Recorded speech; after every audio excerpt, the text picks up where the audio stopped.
Corona virus जैसी वबा से बचने के लिए किसी से भी मुसाफा न करें।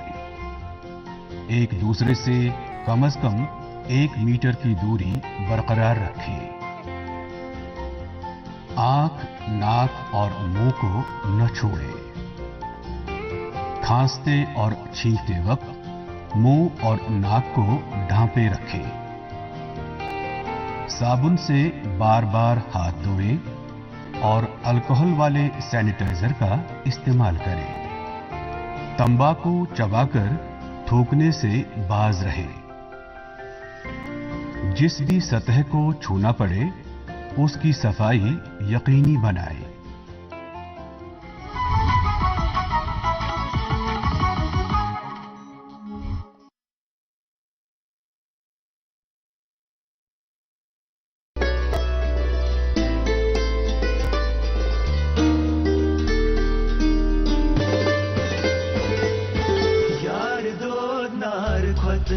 Zalan kotvan vesiye yarasvan talaylakti yarasvan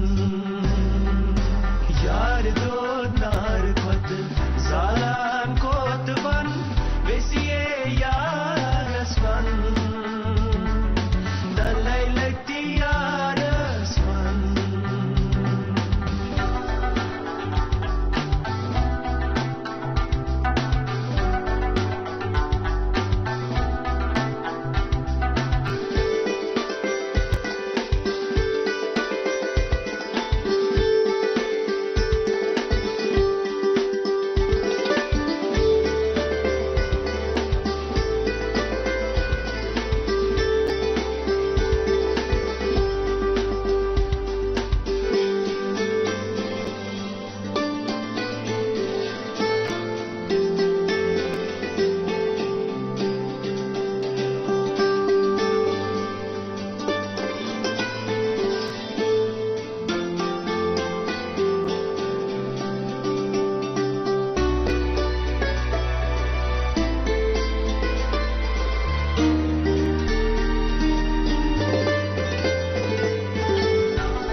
मेरे प्यारे देशवासियों, नमस्कार। बीते सप्ताह हमने एक ऐसी उपलब्धि हासिल की जिसने हम सबको गर्व से भर दिया। आपने सुना होगा कि भारत ने पिछले सप्ताह $400 बिलियन यानी 30 लाख करोड़ रुपए के एक्सपोर्ट का टारगेट हासिल किया है। पहली बार सुनने में लगता है कि ये अर्थव्यवस्था से जुड़ी बात है, लेकिन ये अर्थव्यवस्था से भी ज्यादा भारत के सामर्थ्य, भारत के पोटेंशियल से जुड़ी बात है। एक समय में भारत से एक्सपोर्ट का आंकड़ा कभी 100 बिलियन, कभी 150 बिलियन, कभी 200 बिलियन तक हुआ करता था। अब आज भारत 400 बिलियन डॉलर पर पहुंच गया है। इसका एक मतलब ये कि दुनिया भर में भारत में बनी चीजों की डिमांड बढ़ रही है। दूसरा मतलब ये कि भारत की सप्लाई चेन दिनों दिन और मजबूत हो रही है। और इसका एक बहुत बड़ा संदेश भी है। देश विराट कदम तब उठाता है जब सपनों से बड़े संकल्प होते हैं, जब संकल्पों के लिए दिन रात ईमानदारी से प्रयास होता है, तो वो संकल्प सिद्ध भी होते हैं। और आप देखिए, किसी व्यक्ति के जीवन में भी तो ऐसा ही होता है।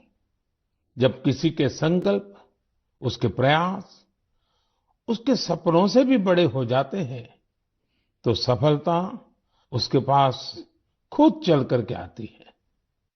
साथियों, देश के कोने कोने से नए नए प्रोडक्ट जब विदेश जा रहे हैं, असम के हैलाकांडी के लेदर प्रोडक्ट हो या उस्मानाबाद के हैंडलूम प्रोडक्ट, बीजापुर की फल सब्जियां हो और चंदौली का ब्लैक राइस, सबका एक्सपोर्ट बढ़ रहा है। अब आपको लद्दाख की विश्व प्रसिद्ध एप्रिकॉट दुबई में भी मिलेगी और सऊदी अरब में तमिलनाडु से भेजे गए केले मिलेंगे। और सबसे बड़ी बात ये कि नए नए प्रोडक्ट्स नए नए देशों को भेजे जा रहे हैं। जैसे हिमाचल, उत्तराखंड में पैदा हुए मिलेट्स, मोटे अनाज की पहली खेप डेनमार्क को निर्यात की गई। आंध्र प्रदेश के कृष्णा और चित्तूर जिले के बंगनपल्ली और सुवर्णरेखा आम दक्षिण कोरिया को निर्यात किए गए। त्रिपुरा से ताजा कटहल हवाई रास्ते से लंदन निर्यात किए गए। और तो और, पहली बार नागालैंड की राजा मिर्च को लंदन भेजा गया। इसी तरह भालिया गेहूं की पहली खेप गुजरात से केन्या और श्रीलंका निर्यात की गई। यानी अब आप दूसरे देशों में जाएंगे तो मेड इन इंडिया प्रोडक्ट्स पहले की तुलना में कहीं ज्यादा नजर आएंगे। साथियों, यह लिस्ट बहुत लंबी है और जितनी लंबी ये लिस्ट है, उतनी ही बड़ी मेक इन इंडिया की ताकत है, उतना ही विराट भारत का सामर्थ्य है। और सामर्थ्य का आधार है हमारे किसान, हमारे कारीगर, हमारे बुनकर, हमारे इंजीनियर, हमारे लघु उद्यमी, हमारा एमएसएमई सेक्टर, ढेर सारे अलग अलग प्रोफेशन के लोग, ये सब इसकी सच्ची ताकत है। इनकी मेहनत से ही 400 बिलियन डॉलर के एक्सपोर्ट का लक्ष्य प्राप्त हो सका है। और मुझे खुशी है कि भारत के लोगों का इस सामर्थ्य अब दुनिया के कोने कोने में नए बाजारों में पहुंच रहा है। जब एक एक भारतवासी लोकल के लिए वोकल होता है, तब लोकल को ग्लोबल होते देर नहीं लगती है। आइए, लोकल को ग्लोबल बनाएं और हमारे उत्पादों की प्रतिष्ठा को और बढ़ाएं। साथियों, मन की बात के श्रोताओं को ये जानकर भी अच्छा लगेगा कि घरेलू स्तर पर भी हमारे लघु उद्यमियों की सफलता हमें गर्व से भरने वाली है। आज हमारे लघु उद्यमी सरकारी खरीद में गवर्नमेंट ई मार्केट प्लेस यानी जेम के माध्यम से बड़ी भागीदारी निभा रहे हैं। टेक्नोलॉजी के माध्यम से बहुत ही ट्रांसपेरेंट व्यवस्था विकसित की गई है। पिछले एक साल में जेम पोर्टल के जरिए सरकार ने 1 लाख करोड़ रुपए से ज्यादा की चीजें खरीदी हैं। देश के कोने कोने से करीब करीब 1.25 लाख लघु उद्यमियों, छोटे दुकानदारों ने अपना सामान सरकार को सीधे बेचा है। एक जमाना था जब बड़ी कंपनियां ही सरकार को सामान बेच पाती थी। लेकिन अब देश बदल रहा है, पुरानी व्यवस्थाएं भी बदल रही है। अब छोटे से छोटा दुकानदार भी जेम पोर्टल पर सरकार को अपना सामान बेच सकता है। यही तो नया भारत है। ये न केवल बड़े सपने देखता है, बल्कि उस लक्ष्य तक पहुंचने का साहस भी दिखाता है जहां पहले कोई नहीं पहुंचा है। इसी साहस के दम पर हम सभी भारतीय मिलकर आत्मनिर्भर भारत का सपना भी जरूर पूरा करेंगे। मेरे प्यारे देशवासियों, हाल ही में हुए पद्म सम्मान समारोह में आपने बाबा शिवानंद जी को जरूर देखा होगा। 126 साल के बुजुर्ग की फुर्ती देखकर मेरी तरह हर कोई हैरान हो गया होगा। और मैंने देखा, पलक झपकते ही वो नंदी मुद्रा में प्रणाम करने लगे। मैंने भी बाबा शिवानंद जी को झुककर बार बार प्रणाम किया। 126 वर्ष की आयु और बाबा शिवानंद की फिटनेस दोनों आज देश में चर्चा का विषय है। मैंने सोशल मीडिया पर कई लोगों का कमेंट देखा कि बाबा शिवानंद अपनी उम्र से 4 गुना कम आयु से भी ज्यादा फिट है। वाकई बाबा शिवानंद का जीवन हम सभी को प्रेरित करने वाला है। मैं उनकी दीर्घ आयु की कामना करता हूं। उनमें योग के प्रति एक पैशन है और वे बहुत हेल्दी लाइफस्टाइल जीते हैं। जीवेम शरदः शतम। हमारी संस्कृति में सबको 100 वर्ष के स्वस्थ जीवन की शुभकामनाएं दी जाती हैं। हम 7 अप्रैल को विश्व स्वास्थ्य दिवस मनाएंगे। आज पूरे विश्व में हेल्थ को लेकर भारतीय चिंतन, चाहे वो योग हो या आयुर्वेद, इसके प्रति रुझान बढ़ता जा रहा है। अभी आपने देखा होगा कि पिछले ही सप्ताह कतर में एक योग कार्यक्रम का आयोजन किया गया। इसमें 114 देशों के नागरिकों ने हिस्सा लेकर एक नया वर्ल्ड रिकॉर्ड बना दिया। इसी तरह से आयुष इंडस्ट्री का बाजार भी लगातार बड़ा हो रहा है। 6 साल पहले आयुर्वेद से जुड़ी दवाइयों का बाजार 22,000 करोड़ रुपए के आसपास का था। आज आयुष मैन्युफैक्चरिंग इंडस्ट्री 1,40,000 करोड़ रुपए के आसपास पहुंच रही है। यानी इस क्षेत्र में संभावनाएं लगातार बढ़ रही हैं। स्टार्टअप वर्ल्ड में भी आयुष आकर्षण का विषय बनता जा रहा है। साथियों, हेल्थ सेक्टर के दूसरे स्टार्टअप्स पर तो मैं पहले भी कई बार बात कर चुका हूं, लेकिन इस बार आयुष स्टार्टअप्स पर आपसे विशेष तौर पर बात करूंगा। एक स्टार्टअप है कपिवा। इसके नाम में ही इसका मतलब छिपा है। इसमें क का मतलब है कफ, पी का मतलब है पित्त और वा का मतलब है वात। यह स्टार्टअप हमारी परंपराओं के मुताबिक हेल्दी ईटिंग हैबिट्स पर आधारित है। एक और स्टार्टअप निरोग स्ट्रीट भी है। आयुर्वेद हेल्थ केयर इकोसिस्टम में एक अनूठा कंसेप्ट है। इसका टेक्नोलॉजी ड्रिवन प्लेटफॉर्म दुनिया भर के आयुर्वेदा डॉक्टर्स को सीधे लोगों से जोड़ता है।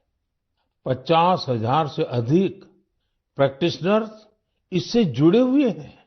इसी तरह आत्रेय इनोवेशंस एक हेल्थ केयर टेक्नोलॉजी स्टार्टअप है जो होलिस्टिक वेलनेस के क्षेत्र में काम कर रहा है। इक्सोरियल ने न केवल अश्वगंधा के उपयोग को लेकर जागरूकता फैलाई है, बल्कि टॉप क्वालिटी प्रोडक्शन प्रोसेस पर भी बड़ी मात्रा में निवेश किया है। क्योरवेदा ने जड़ी बूटियों के आधुनिक शोध और पारंपरिक ज्ञान के संगम से होलिस्टिक लाइफ के लिए डाइटरी सप्लीमेंट्स का निर्माण किया है। साथियों, अभी तो मैंने कुछ ही नाम गिनाए हैं, ये लिस्ट बहुत लंबी है। ये भारत के युवा उद्यमियों और भारत में बन रही नई संभावनाओं का प्रतीक है। मेरा हेल्थ सेक्टर के स्टार्टअप्स और विशेषकर आयुष स्टार्टअप से एक आग्रह भी है। आप ऑनलाइन जो भी पोर्टल बनाते हैं, जो भी कंटेंट क्रिएट करते हैं, वो संयुक्त राष्ट्र द्वारा मान्यता प्राप्त सभी भाषाओं में भी बनाने का प्रयास करें। दुनिया में बहुत सारे ऐसे देश हैं जहां अंग्रेजी न इतनी बोली जाती है और ना ही इतनी समझी जाती है। ऐसे देशों को भी ध्यान में रखकर अपनी जानकारी का प्रचार प्रसार करें। मुझे विश्वास है भारत के आयुष स्टार्टअप्स बेहतर क्वालिटी के प्रोडक्ट्स के साथ जल्द ही दुनिया भर में छा जाएंगे। साथियों, स्वास्थ्य का सीधा संबंध स्वच्छता से भी जुड़ा है। मन की बात में हम हमेशा स्वच्छता के आग्रहियों के प्रयासों को जरूर बताते हैं। ऐसे ही एक स्वच्छाग्रही हैं चंद्रकिशोर पाटिल जी। ये महाराष्ट्र में नासिक में रहते हैं। चंद्रकिशोर जी का स्वच्छता को लेकर संकल्प बहुत गहरा है। वो गोदावरी नदी के पास खड़े रहते हैं और लोगों को लगातार नदी में कूड़ा कचरा न फेंकने के लिए प्रेरित करते हैं। उन्हें कोई ऐसा करता दिखता है तो तुरंत उसे मना करते हैं। इस काम में चंद्रकिशोर जी अपना काफी समय खर्च करते हैं। शाम तक उनके पास ऐसी चीजों का ढेर लग जाता है जो लोग नदी में फेंकने के लिए लाए होते हैं। चंद्रकिशोर जी का ये प्रयास जागरूकता भी बढ़ाता है और प्रेरणा भी देता है। इसी तरह एक और स्वच्छाग्रही हैं ओडिशा में पुरी के राहुल महाराणा। राहुल हर रविवार को सुबह सुबह पुरी में तीर्थ स्थलों के पास जाते हैं और वहां प्लास्टिक कचरा साफ करते हैं। वो अब तक सैकड़ों किलो प्लास्टिक कचरा और गंदगी साफ कर चुके हैं। पुरी के राहुल हो या नासिक के चंद्रकिशोर, ये हम सबको बहुत कुछ सिखाते हैं। नागरिक के तौर पर हम अपने कर्तव्यों को निभाएं, चाहे स्वच्छता हो, पोषण हो या फिर टीकाकरण।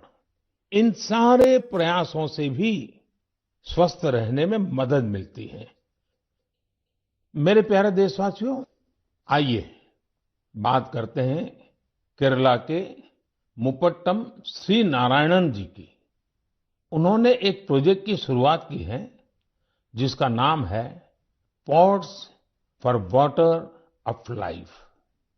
आप जब इस प्रोजेक्ट के बारे में जानोगे तो सोचेंगे कि क्या कमाल का काम है। साथियों, मुपट्टम श्री नारायण जी गर्मी के दौरान पशु पक्षियों को पानी की दिक्कत ना हो, इसके लिए मिट्टी के बर्तन बांटने का अभियान चला रहे हैं। गर्मियों में वो पशु पक्षियों की इस परेशानी को देखकर खुद भी परेशान हो उठते थे। फिर उन्होंने सोचा कि क्यों न वह खुद ही मिट्टी के बर्तन बांटने शुरू कर दे, ताकि दूसरों के पास उन बर्तनों में सिर्फ पानी भरने का ही काम रहे। आप हैरान रह जाएंगे कि नारायण जी द्वारा बांटे गए बर्तनों का आंकड़ा 1 लाख को पार करने जा रहा है। अपने अभियान में 1 लाखवां बर्तन वो गांधी जी द्वारा स्थापित साबरमती आश्रम में दान करेंगे। आज जब गर्मी के मौसम ने दस्तक दे दी है, तो नारायण जी का यह काम हम सबको जरूर प्रेरित करेगा और हम भी इस गर्मी में हमारे पशु पक्षी मित्रों के लिए पानी की व्यवस्था करेंगे। साथियों, मैं मन की बात के श्रोताओं से भी आग्रह करूंगा कि हम अपने संकल्पों को फिर से दोहराएं। पानी की एक एक बूंद बचाने के लिए हम जो भी कुछ कर सकते हैं वो हमें जरूर करना चाहिए। इसके अलावा पानी की रिसाइक्लिंग पर भी हमें उतना ही जोर देते रहना है।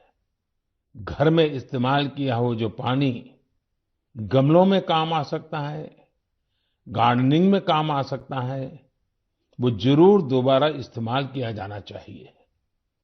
थोड़े से प्रयास से आप अपने घर में ऐसी व्यवस्थाएं बना सकते हैं।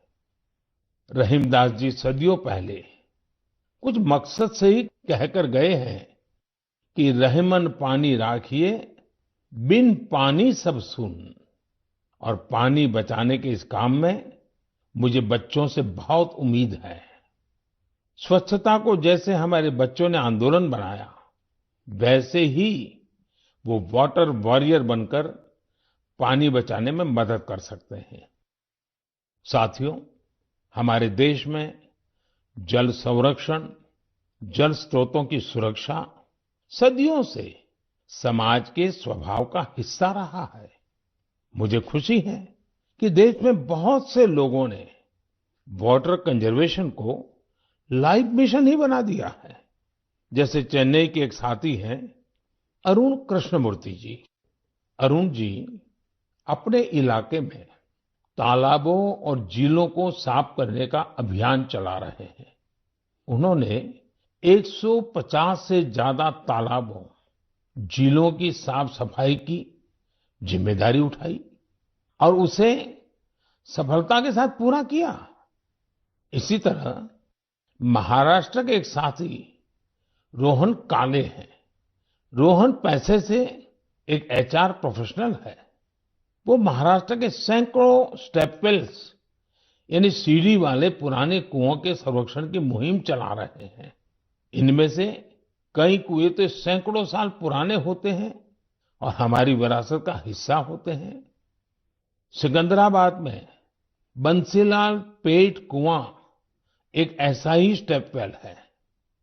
बरसों की उपेक्षा के कारण ये स्टेप वेल मिट्टी और कचरे से ढंक गया था, लेकिन अब वहां इस स्टेप वेल को पुनर्जीवित करने का अभियान जन भागीदारी से शुरू हुआ है। साथियों, मैं तो उस राज्य से आता हूं जहां पानी की हमेशा बहुत कमी रही है। गुजरात में इन स्टेप वेल्स को बाव कहते हैं। गुजरात जैसे राज्य में बाव की बड़ी भूमिका रही है। इन कुओं या बावड़ियों के संरक्षण के लिए जल मंदिर योजना ने बहुत बड़ी भूमिका निभाई। पूरे गुजरात में अनेकों बावड़ियों को पुनर्जीवित किया गया। इससे इन इलाकों में वाटर लेवल को बढ़ाने में भी काफी मदद मिली। ऐसे ही अभियान आप भी स्थानीय स्तर पर चला सकते हैं। चेक डैम बनाने हो, रेन वाटर हार्वेस्टिंग हो, इसमें इंडिविजुअल प्रयास भी अहम है और कलेक्टिव एफर्ट्स भी जरूरी है। जैसे आजादी के अमृत महोत्सव में हमारे देश के हर जिले में कम से कम 75 अमृत सरोवर बनाए जा सकते हैं। कुछ पुराने सरोवरों को सुधारा जा सकता है, कुछ नए सरोवर बनाए जा सकते हैं।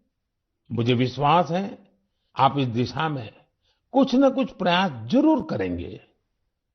मेरे प्यारे देशवासियों, मन की बात उसकी एक खूबसूरती ये भी है कि मुझे आपके संदेश बहुत सी भाषाओं, बहुत सी बोलियों में मिलते हैं। कई लोग माईगोव पर ऑडियो मैसेज भी भेजते हैं। भारत की संस्कृति, हमारी भाषाओं, हमारी बोलियां, हमारे रहन-सहन, खान-पान का विस्तार, ये सारी विविधताएं हमारी बहुत बड़ी ताकत है। पूरब से पश्चिम तक, उत्तर से दक्षिण तक भारत को यही विविधता एक करके रखती है, एक भारत श्रेष्ठ भारत बनाती है। इसमें भी हमारे ऐतिहासिक स्थलों और पौराणिक कथाओं दोनों का बहुत योगदान होता है। आप सोच रहे होंगे कि ये बात मैं अभी आपसे क्यों कर रहा हूं? इसकी वजह है माधवपुर मेला। माधवपुर मेला कहाँ लगता है, क्यों लगता है, कैसे ये भारत की विविधता से जुड़ा है, ये जानना मन की बात के श्रोताओं को बहुत इंटरेस्टिंग लगेगा। साथियों, माधवपुर मेला गुजरात के पोरबंदर में समंदर के पास माधवपुर गांव में लगता है, लेकिन इसका हिंदुस्तान के पूर्वी छोर से भी नाता जुड़ता है। आप सोच रहे होंगे कि ऐसा कैसे संभव है? तो इसका भी उत्तर एक पौराणिक कथा से ही मिलता है।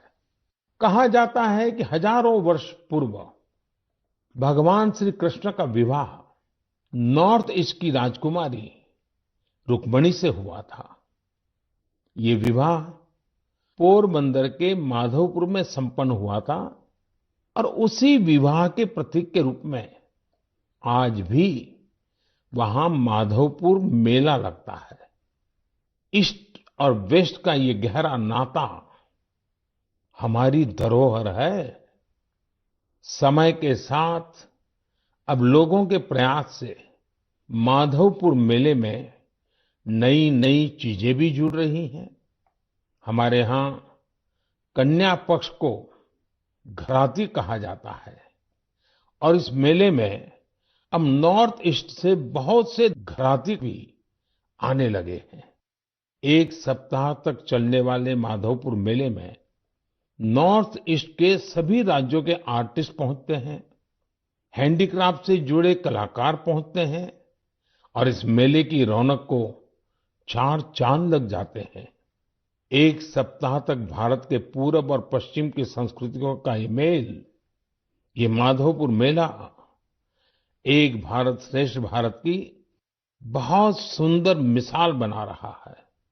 मेरा आपसे आग्रह है, आप भी इस मेले के बारे में पढ़ें और जानें। मेरे प्यारे देशवासियों, देश में आजादी का अमृत महोत्सव अब जन भागीदारी की नई मिसाल बन रहा है। कुछ दिन पहले 23 मार्च को शहीद दिवस पर देश के अलग अलग कोने में अनेक समारोह हुए। देश ने अपनी आजादी के नायक नायिकाओं को याद किया, श्रद्धापूर्वक याद किया। इसी दिन मुझे कोलकाता के विक्टोरिया मेमोरियल में विप्लवी भारत गैलरी के लोकार्पण का भी अवसर मिला। भारत के वीर क्रांतिकारियों को श्रद्धांजलि देने के लिए ये अपने आप में बहुत ही अनूठी गैलरी है। यदि अवसर मिले तो आप इसे देखने जरूर जाइएगा। साथियों, अप्रैल के महीने में हम दो महान विभूतियों की जयंती भी मनाएंगे। इन दोनों ने ही भारतीय समाज पर अपना गहरा प्रभाव छोड़ा है। ये महान विभूतियां हैं महात्मा फुले और बाबा साहब आम्बेडकर। महात्मा फुले की जयंती 11 अप्रैल को है और बाबा साहब की जयंती हम 14 अप्रैल को मनाएंगे। इन दोनों ही महापुरुषों ने भेदभाव और असमानता के खिलाफ बड़ी लड़ाई लड़ी। महात्मा फुले ने उस दौर में बेटियों के लिए स्कूल खोले, कन्या शिशु हत्या के खिलाफ आवाज उठाई।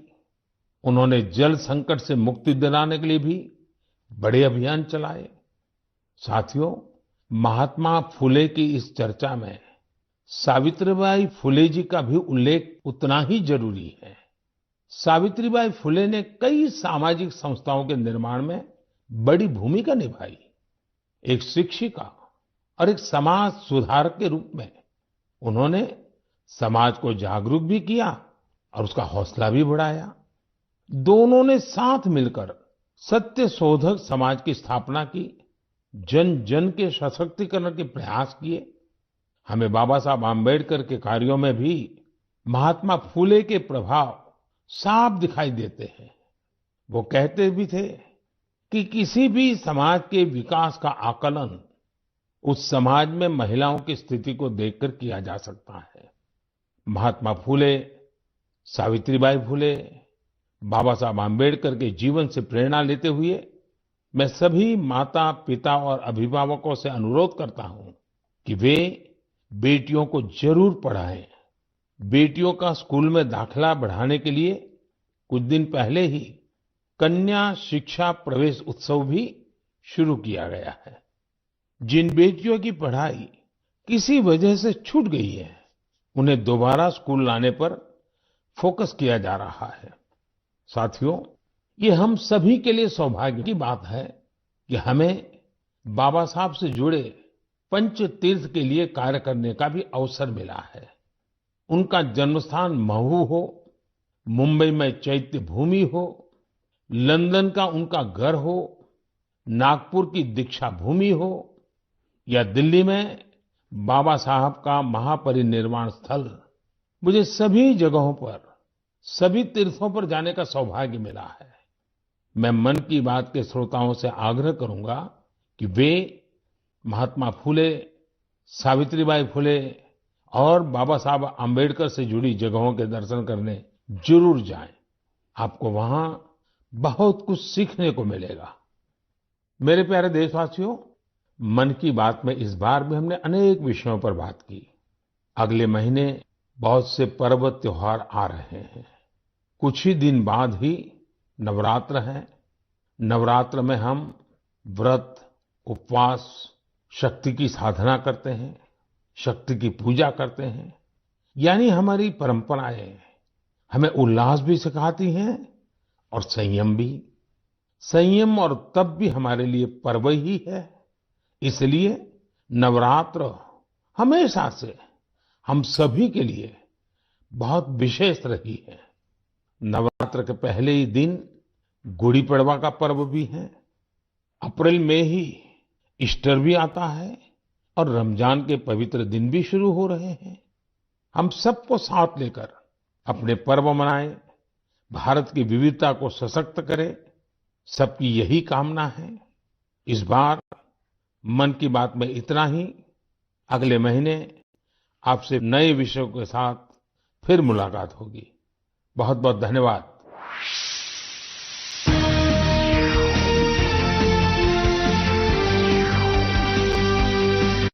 माननीय प्रधानमंत्री